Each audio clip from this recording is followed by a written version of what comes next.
बिहारी लाल की जय जय श्री राधे।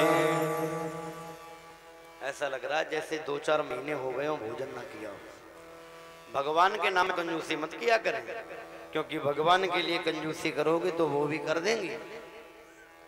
एक कंजूस की कथा याद आ गई। गांव में कोई कंजूस था, वो पैसा खर्च नहीं करता था बिल्कुल।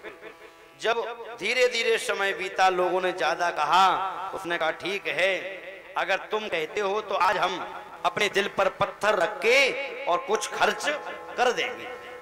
अब चल दिया और उसने अपनी तिजोरी से एक सोने की मुद्रा निकाली और अपने हाथ में ले ली और चल दिया कि आज हम संसार के लोगों को दिखा देंगे कि हम भी खर्च करना जानते हैं, हम भी खर्च कर लेते हैं।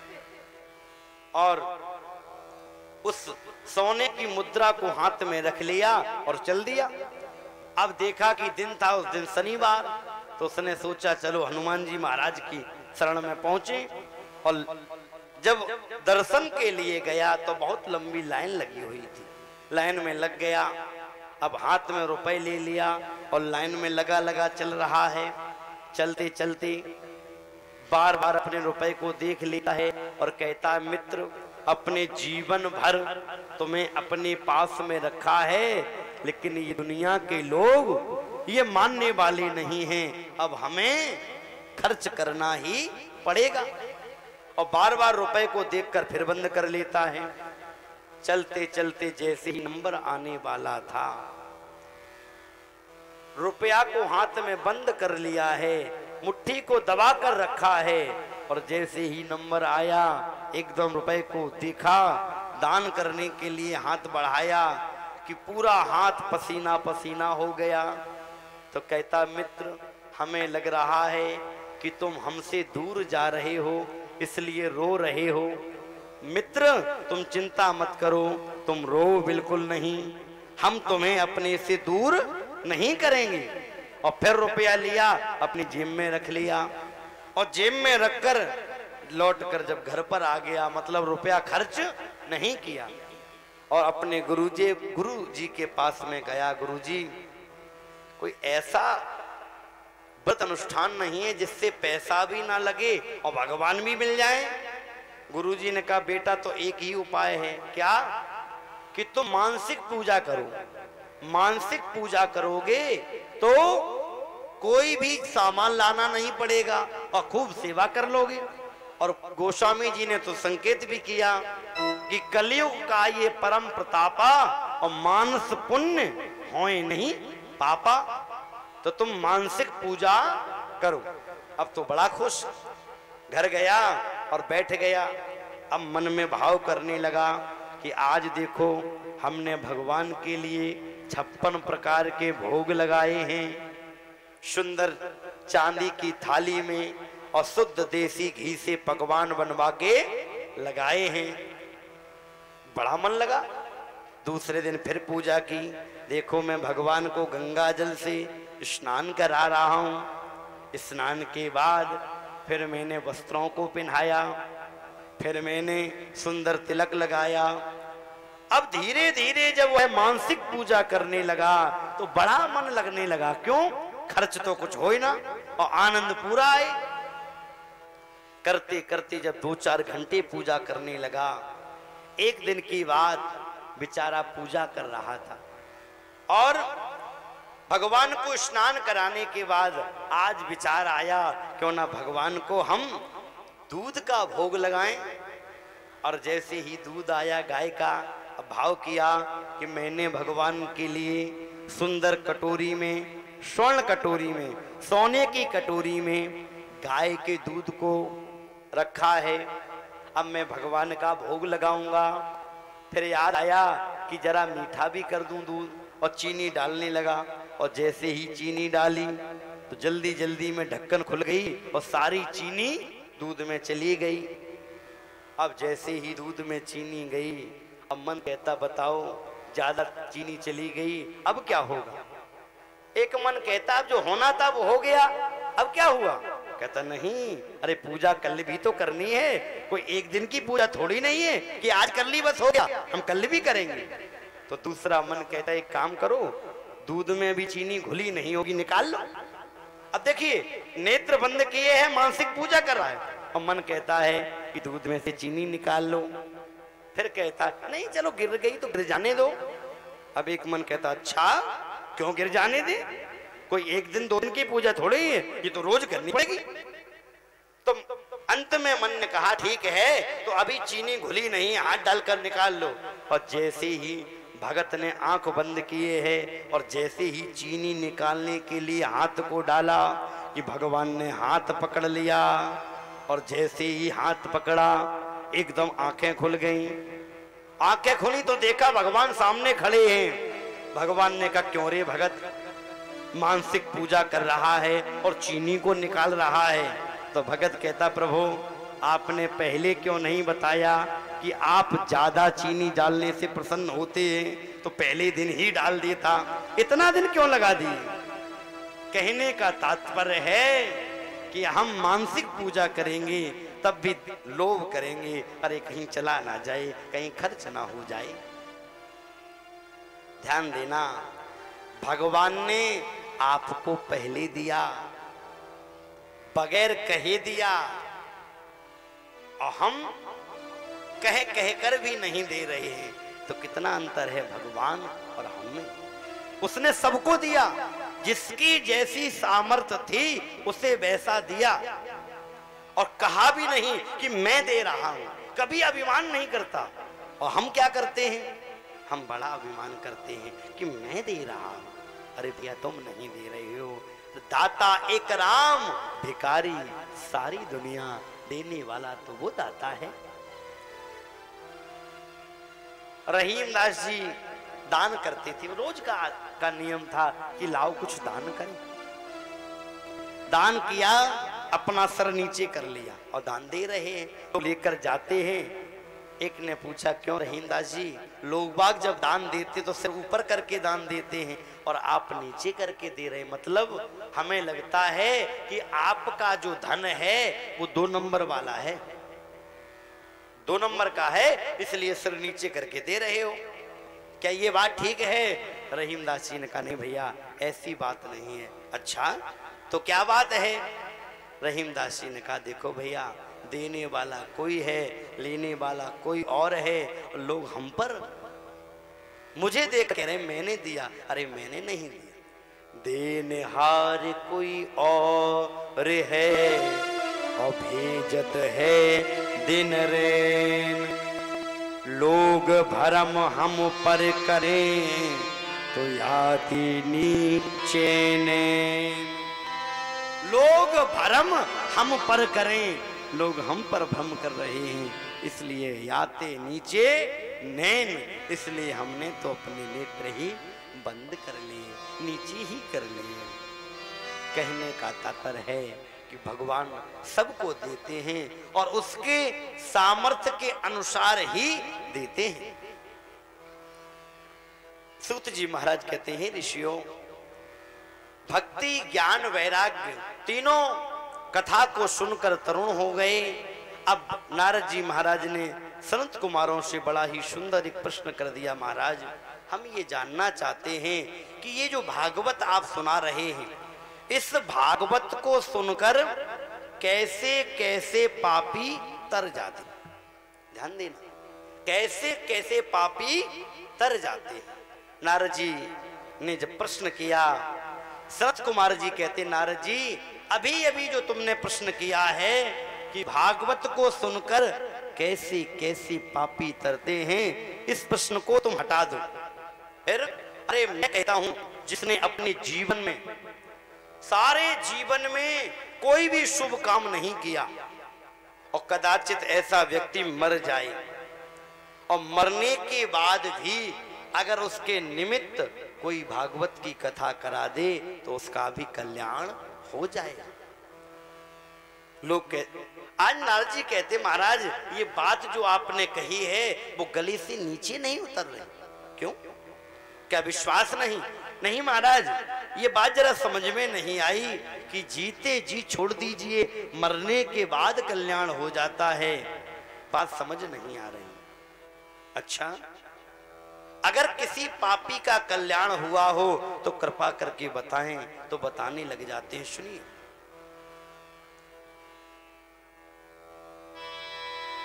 अत्र ते कीर्तयिष्यामः इतिहासं पुरातनं यस्य श्रवणमात्रेण पापहानिः प्रजायते। अत्र श्रीमद् भागवते, भागवत के अंदर एक सुंदर कथा बताते हैं। आज सुंदर आत्मदेव का प्रसंग बताया कि आत्मदेव नामक एक ब्राह्मण अपने घर में अपनी धर्मपत्नी श्री धर्मपत्नी के साथ में आराम से रहते हैं। ध्यान देना, कभी पति पत्नी दोनों का कभी भी झगड़ा नहीं होता। भगवान की कृपा से घर में कोई भी कमी नहीं है, केवल एक ही चीज की कमी कि घर में तो अनाज तो बहुत है, लेकिन अनाज खाने वाले की कमी है। और एक बात बताएं, संसार में दो तरह के लोग दुनिया में हैं। एक वो हैं जिनके पास अनाज की कोई कमी नहीं है, लेकिन परिवार की कमी है। और एक वो है जिसके यहाँ परिवार की कोई कमी नहीं है, वहां पर अनाज की कमी है।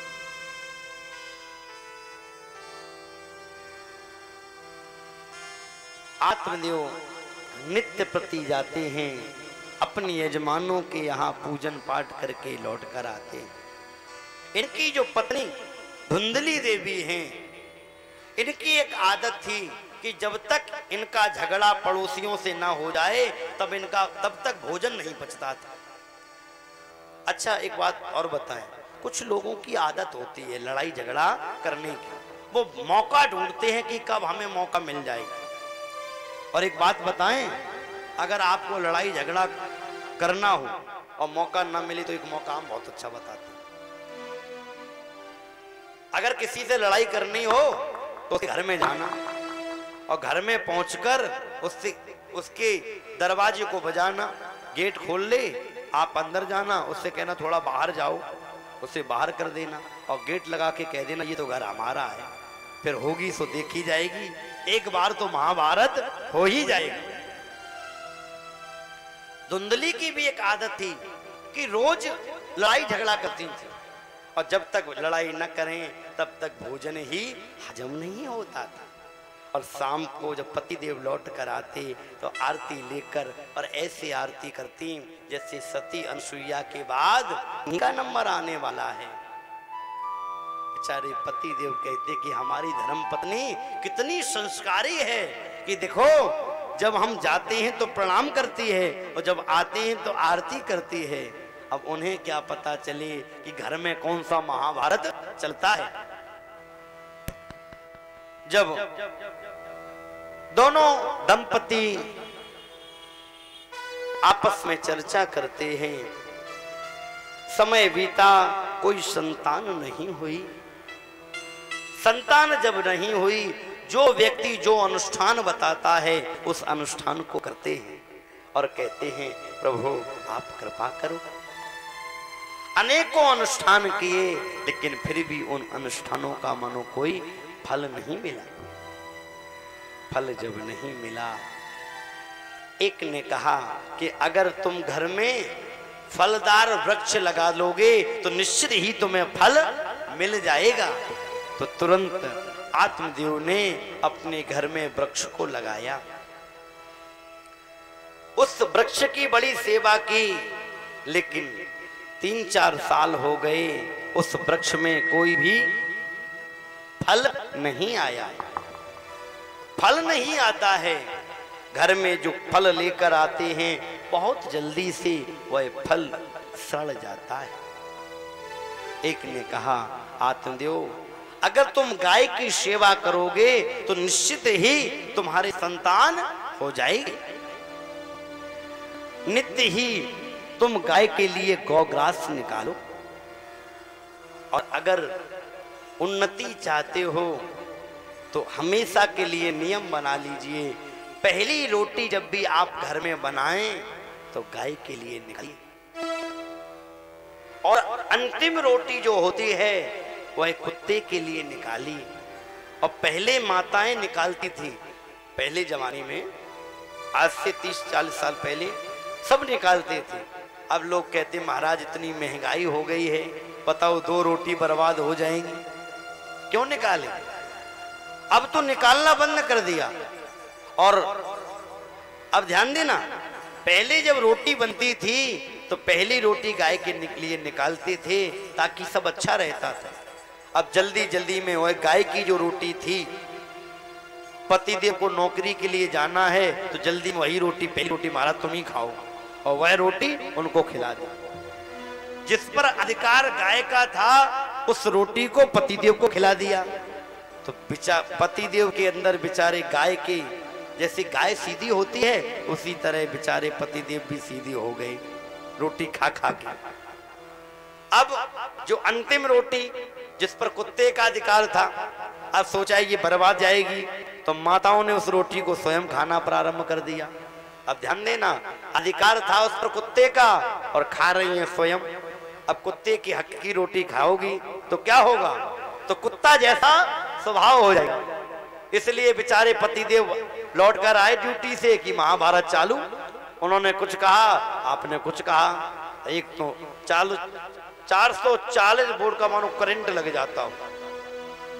इसलिए पहले लड़ाई झगड़ा जब कभी होती थी, रोज रोज नहीं होती थी।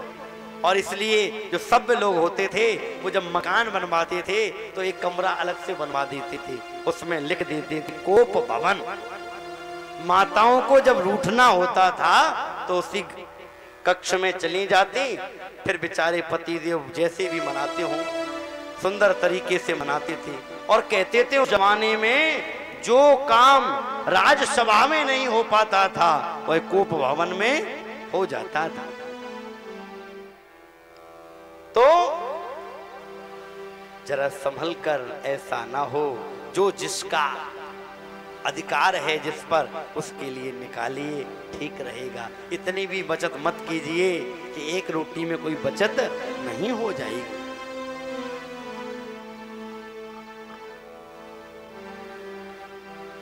सूत जी महाराज कहते हैं, ऋषियों जब गाय को लेकर आए, गाय की खूब सेवा की, और सेवा करते करते करते जब गाय की निस्वार्थ भाव सेवा करते हैं, 6 साल हो गए, फिर भी कोई गाय ने न बछड़ा अथवा बछिए को किसी को जन्म नहीं दिया। अब तो आत्मदेव को बड़ी चिंता होने लगी।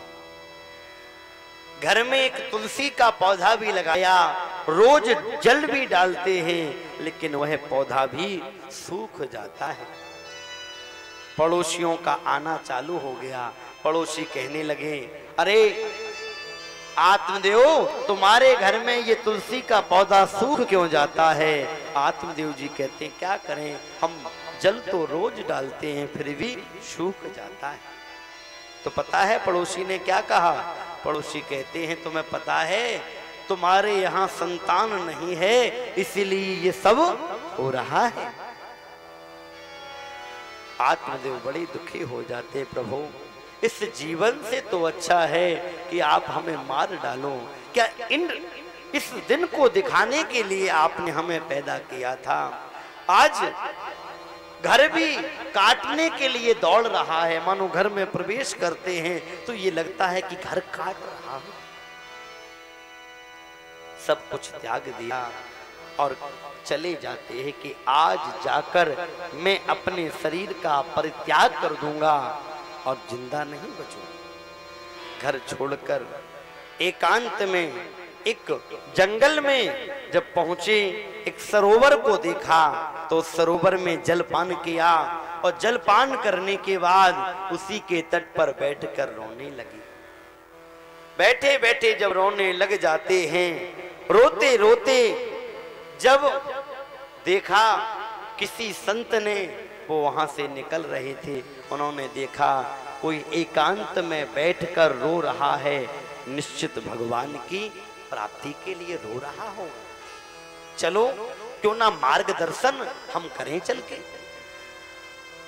और संत जैसे ही उस ब्राह्मण के पास गए, ब्राह्मण से जाकर पूछ दिया संत ने, अरे ब्राह्मण तुम दुखी होकर क्यों रो रहे हो, क्या कारण है, अपनी जो भी विपत्ति हो वो बताओ। ब्राह्मण कहता है महाराज क्या करें, जब मैं अपने पूर्वजों को जल देता हूं, तर्पण करता हूं, तो पूर्वजों के नेत्रों से अश्रु निकलते हैं और कहते हैं अरे आत्मदेव तुमने तो हमें जल दे दिया, ये बताओ तुम्हारे बाद हमें कौन जल प्रदान करेगा, कौन जल देगा। आत्मदेव जी महाराज जब कहते हैं महाराज अब मैं लौट कर नहीं जाऊंगा, यहीं पर मर जाऊंगा। संत ने समझाया, विचार किया कि मैंने तो सोचा था ये भगवान की प्राप्ति के लिए रो रहा होगा, ये तो पुत्र के लिए रो रहा है, क्या करे। कुछ ना कुछ तो मार्गदर्शन करना है। इसलिए आज संत समझाने के लिए लग जाते हैं, बेटा मैंने तुम्हारी मस्तिष्क की रेखा देखी है और महाराज इस रेखा में स्पष्ट लिखा है कि 7 जन्म तक तुम्हारे कोई संतान नहीं है। 7 जन्मावधि तब पुत्रो नैव च नैव च। अरे ब्राह्मण तू तो 1 जन्म की बात करता है, मैं कहता हूं 7 जन्म तक तेरे कोई संतान नहीं है। ब्राह्मण ने अपना सर लिया और पृथ्वी पर पटक दिया, महाराज अब मैं नहीं बचूंगा, अब मैं मर जाऊंगा, लेकिन एक बात ध्यान देना, मैं तो मरूंगा और आप मेरी मृत्यु का कारण बनेंगे।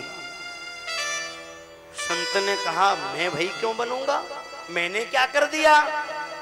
ब्राह्मण कहता है महाराज आपने मेरा दुख जो था वो कम करने की जगह बढ़ा और दिया।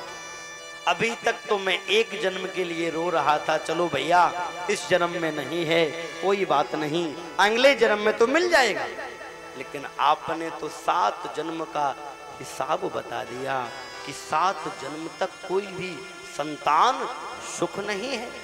महाराज अब मैं तो मरूंगा और आप ब्रह्म हत्या के लिए तैयार हो जाएं। संत कहते बेटा जब तेरे भाग्य में ही नहीं है तो मैं कहां से दूं। तो पता है क्या कहता है, कहता महाराज इतना मुझे पता है कि अगर भाग्य में भी ना हो और संत कृपा कर दें तो उसे निश्चित मिल जाता है, क्योंकि भगवान कहते हैं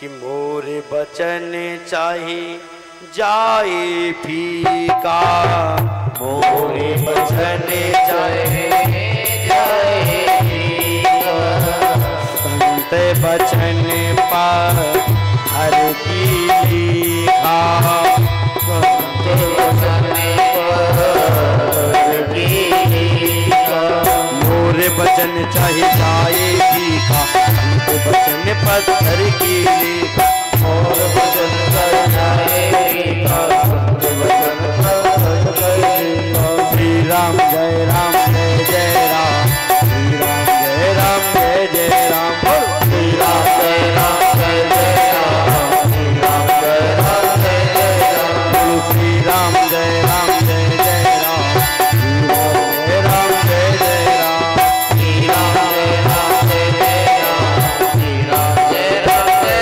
जय राम। मोर बचन चाहे जाए फीका, भगवान कहते हैं अगर मैंने किसी के भाग्य में लिख दिया कि इसे संतान सुख नहीं है, श्री राधे, और अगर किसी संत ने कृपा कर दी तो भगवान कहते हैं कि मुझे अपना विधान बदलना पड़ता है। अगर संत कृपा कर दे तो भगवंत भी कृपा करते हैं। इसलिए महाराज अगर आपकी कृपा हो जाए तो निश्चित ही मुझे पुत्र मिल जाएगा। जब संत को देखा, संत से चर्चा करते हुए अजामिल ने जब कहा तो संत ने कहा ठीक है बेटा, एक फल लिया और लेकर भगवान का स्मरण किया, प्रभु अब आप ही जाने। और जैसे ही फल को दिया, आज आत्मदेव बड़ा प्रसन्न हो गया, महाराज अब तो काम बन गया, जल्दी से बताइए कोई नियम तो नहीं पालने पड़ेंगे। कहा देखो नियम तो पालने पड़ेंगे। अच्छा महाराज क्या नियम है? तो कहते हैं देखो 1 वर्ष तक नियम संयम से आचार विचार से तुम्हारी धर्मपत्नी रहे तो तेन पुत्रोति निर्मला, बड़ा सुंदर बेटा हो जाएगा। ठीक है, प्रणाम करके आत्मदेव जी ने फल को लेकर दौड़े दौड़े गए और जाकर अपनी धर्मपत्नी से कहा देवी लोज कितना सुस्वादु सुंदर फल लाया हूं, जल्दी से तुम खा लोगी तो बेटा हो जाएगा। अब धुंधली तो चक्कर में पड़ गई, हे भगवान न जाने कहां से फल लेकर आए होंगे, पता नहीं कहीं कोई टुटका ना कर दिया हो, क्योंकि सबसे ज्यादा हमारी माताओं को अगर डर लगता है तो टोटका का। केवल इनके द्वार पर सुबह 4 बजे 3 नींबू और 3 मिर्च और ऐसे करके जो घर के अंदर तब देख रहे हो डाल दो। अगर पूरा मोहल्ला ना जान जाए तो कहना, पूरे मोहल्ले को पता चल जाएगा क्या हुआ। अब धुंधली विचार करती है पता नहीं कोई टोटका तो नहीं किया है, क्या कारण है।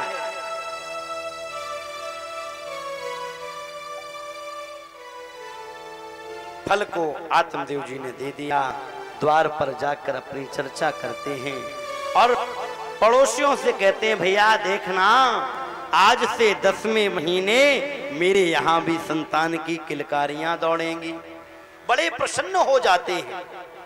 लेकिन इधर धुंधली ने फल को हाथ में ले लिया और विचार करती है हे भगवान खाऊं कि ना खाऊं, खाऊं कि ना खाऊं।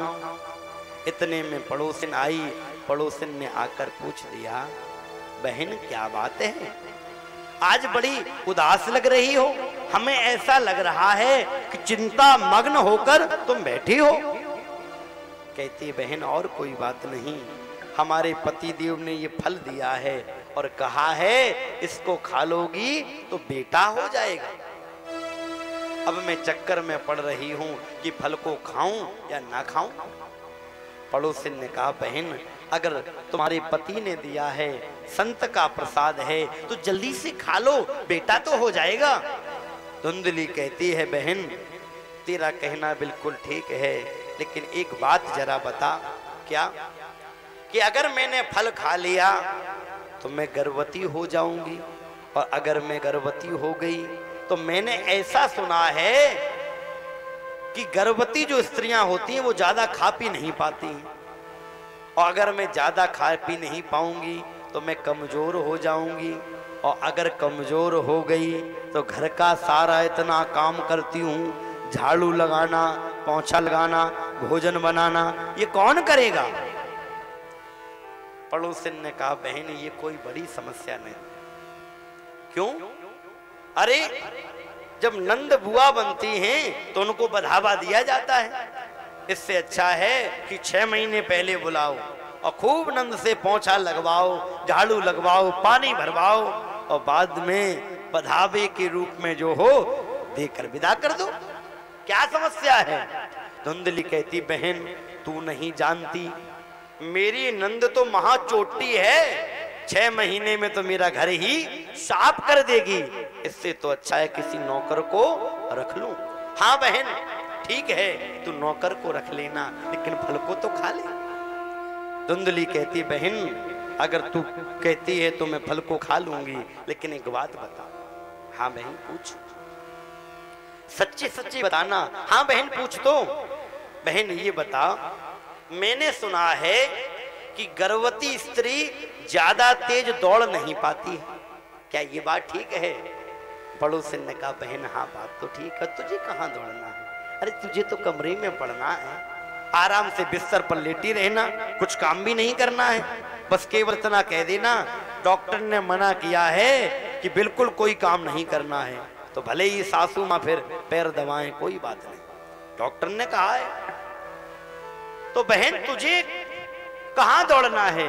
धुंधली कहती बहन तू नहीं जानती, अगर रात्रि में कहीं घर में आग लग गई तो सब तो भाग जाएंगे, मरना मुझे ही पड़ेगा। क्यों? क्योंकि मैं तो भाग नहीं पाऊंगी।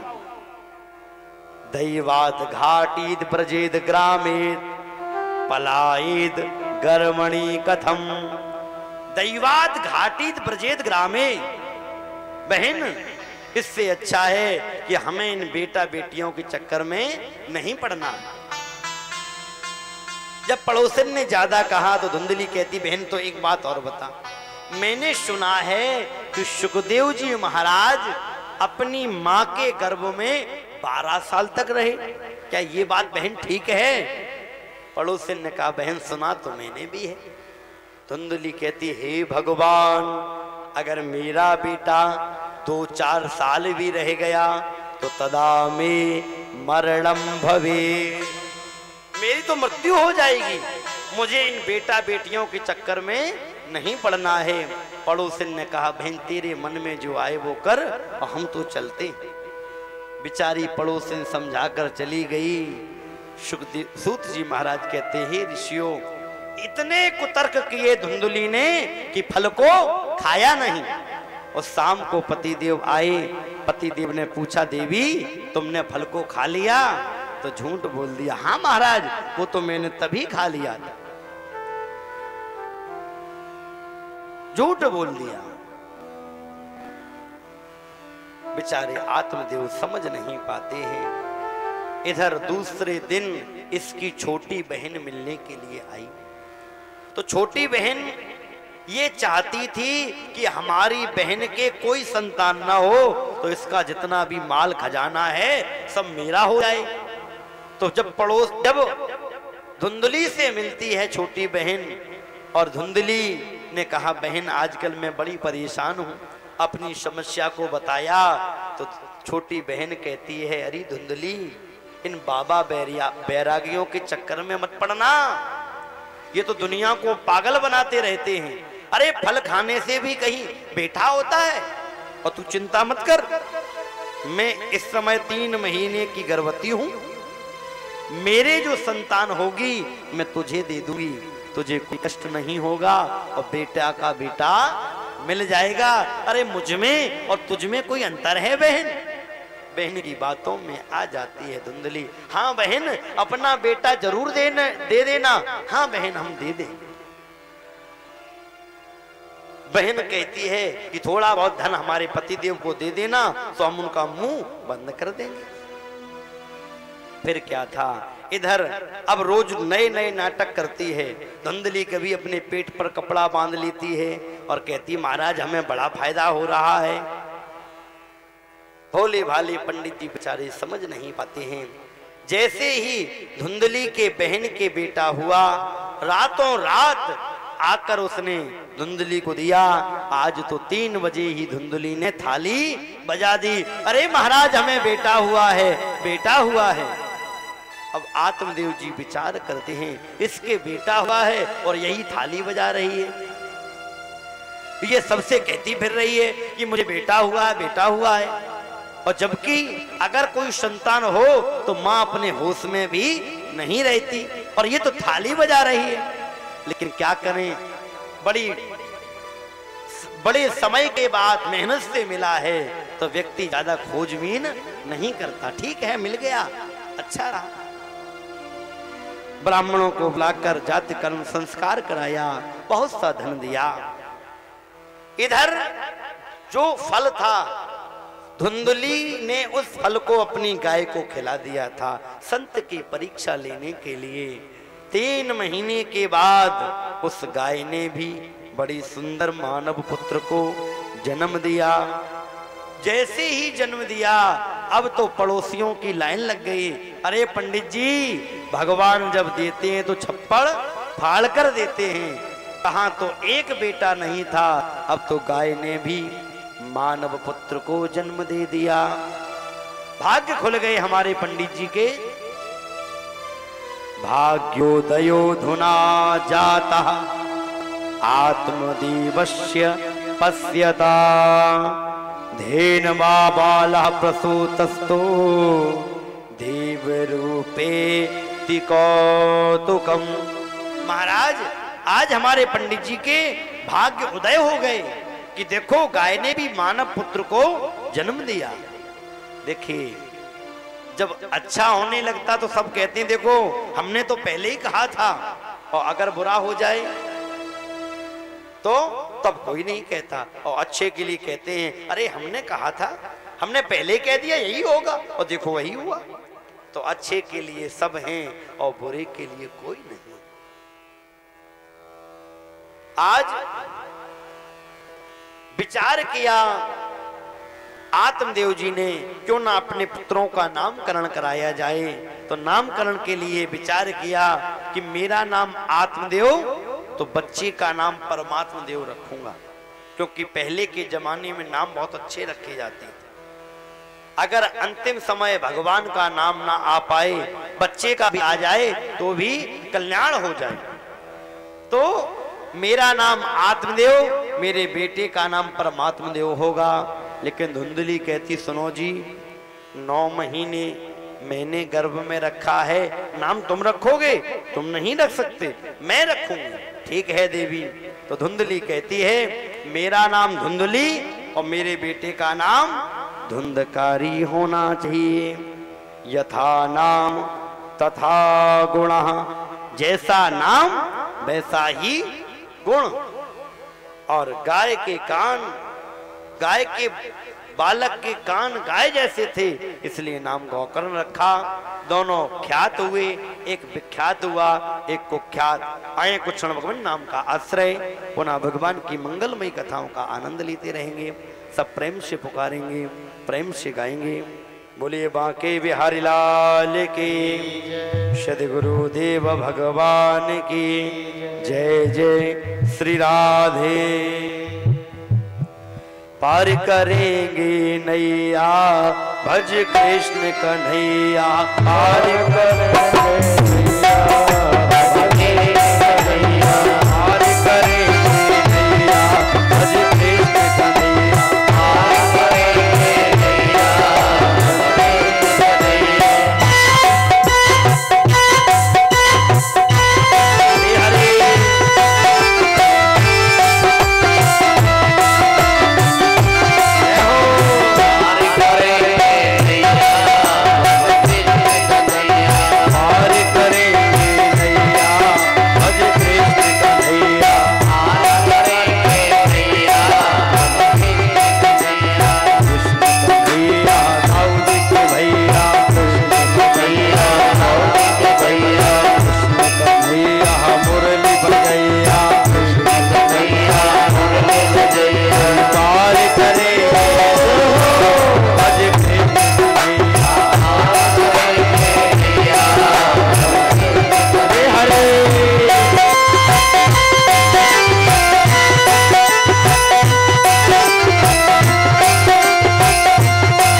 श्री राधे।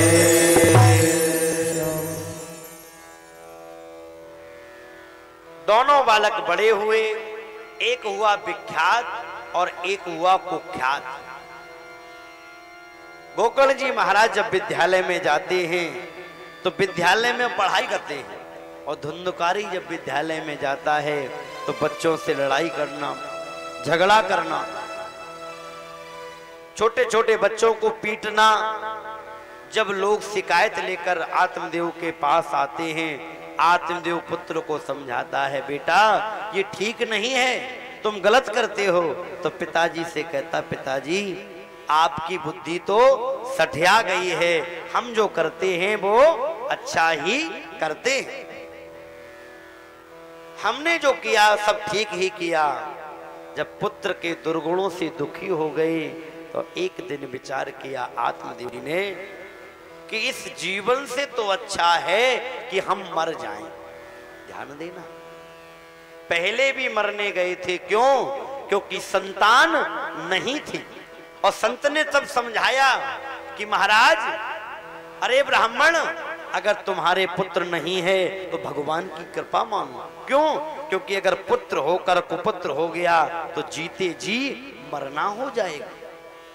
और उदाहरण भी दिया था कि राजा सगर के 60,000 पुत्र हुए थे, एक दो नहीं, लेकिन किस पुत्र ने सुख दिया, सारी पीढ़ियां लग गई तब तो तर पाए।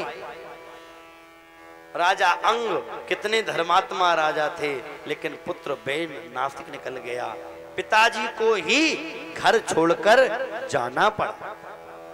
तो पुत्र से ही सुख हो जाएगा, इसकी क्या गारंटी है? समझाया, लेकिन आत्मदेव की बात समझ में नहीं आई। क्यों? क्योंकि जब तक ठोकर नहीं लगती तब तक व्यक्ति संभलता नहीं है। अब देख लिया कि पुत्र से क्या सुख है, आज कहते हैं मैं कहां जाऊं?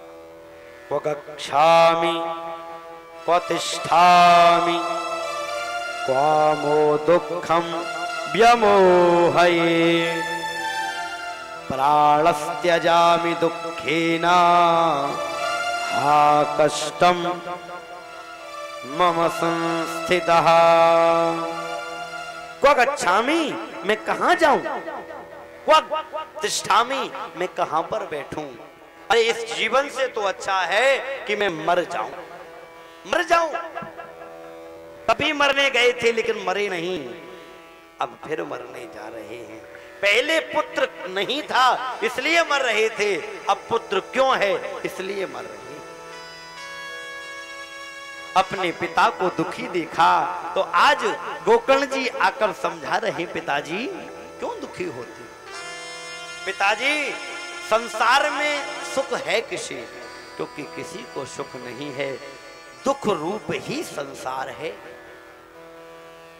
यहां पर सुख की केवल कल्पना है, वस्तुता है नहीं।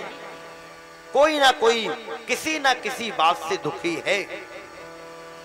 कोई धन दुखी, कोई मन दुखी, कोई धन बिन रहते उदास, और थोड़े थोड़े सब दुखी, सुखी राम के दास। कोई तन से दुखी है, क्या करें? भगवान ने धन वैभव तो बहुत दिया है, कोई कमी नहीं है, लेकिन डॉक्टर ने मना किया है कि अगर घी से रोटी चुपड़ कर खा ली तो अटैक पड़ जाएगा।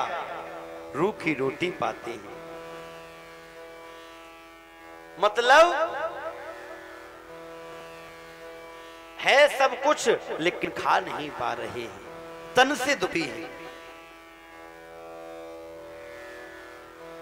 एक व्यक्ति वो है जो सारी दिन मेहनत करता है, बड़े बड़े मकानों को बनाता है, सुंदर सुंदर मकान बनाता है, और सुबह नौकरी के लिए जाता है, शाम को 500 रुपए लाता है।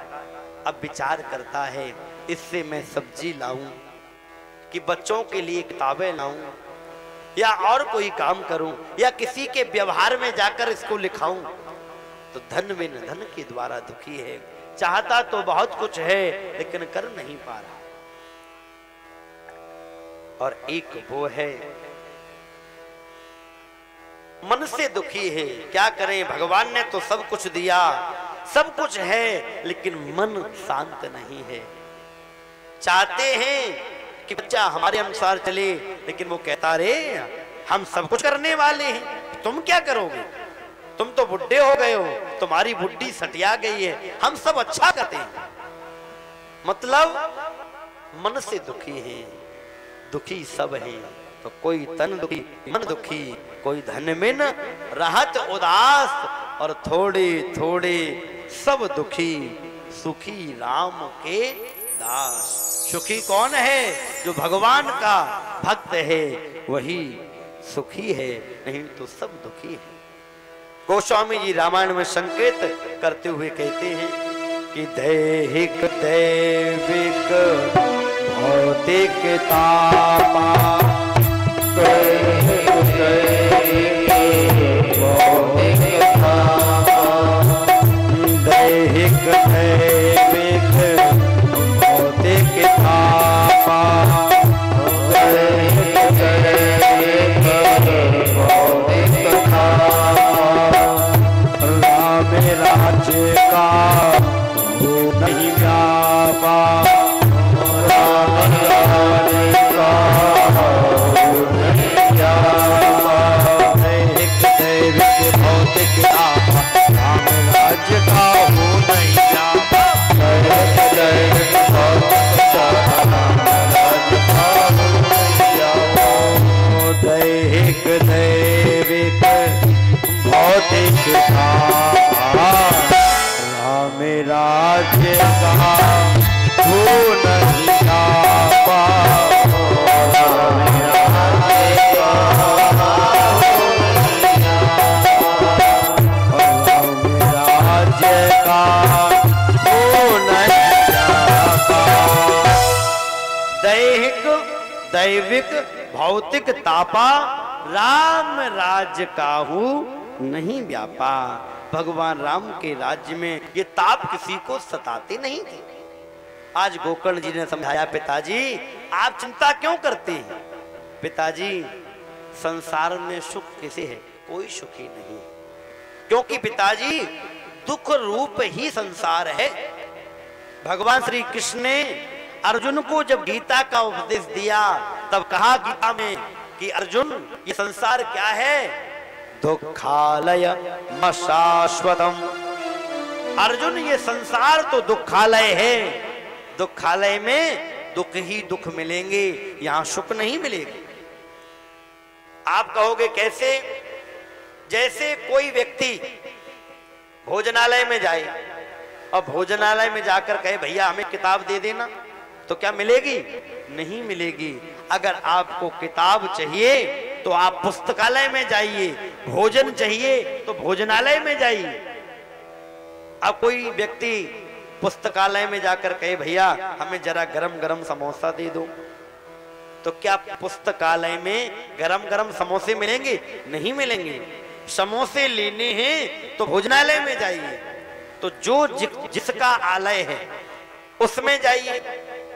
तो भगवान ने जब स्पष्ट गीता में बोर्ड लगा दिया कि संसार तो दुखालय है, तो दुखालय में भैया दुख ही दुख मिलेंगे, यहाँ पर सुख नहीं मिलेंगे। इसलिए कहा पिताजी न चेन्द्रस्य सुखम किंचित न सुखम चक्रवर्तिना, सुखमस्ति विरक्तस्य मुनि एकांत जीवनम। पिताजी न तो इंद्र को सुख है, न चक्रवर्ती राजा को सुख है। सुख मस्ती विरक्तस्य, जो विरक्त हो गया, जो भगवान का भजन करता है वही सुखी है, और कोई भी व्यक्ति सुखी नहीं है। पिताजी संसार में आपने प्रेम करके देख लिया, क्या मिला? अब जरा भगवान के रसिक बनकर भी देख लीजिए, आखिर ऐसा कौन सा आनंद है जो लोग बाग अपना घर छोड़ देते हैं, परिवार छोड़ देते हैं और उसके पीछे लग जाते हैं? वो कौन सा आनंद है? पिताजी संतों का संग कीजिए, आपको बड़ा आनंद प्राप्त होगा। आज पिताजी को जब समझाया एक एक बात समझ में आ रही है। क्यों? क्योंकि ठोकर लग चुकी है और अपना पुत्र समझा रहा है, इसलिए बात समझ में आ रही है। क्योंकि तब तक उपदेश समझ में नहीं आएगा, तब तक उपदेशक के प्रति गुरुत्व की भावना नहीं रखोगे। आज आत्मदेव एक एक बात को समझते हैं और जब कहा पिताजी संतों का संग कीजिए, बड़ा आनंद आएगा। संतों का संग करने से जो आनंद की प्राप्ति होती है उसका वर्णन कौन करें। आए संतन के संग लाग रे तेरी अच्छी बनेगी। प्रेम से पुकारें। संतन के संग लाग रे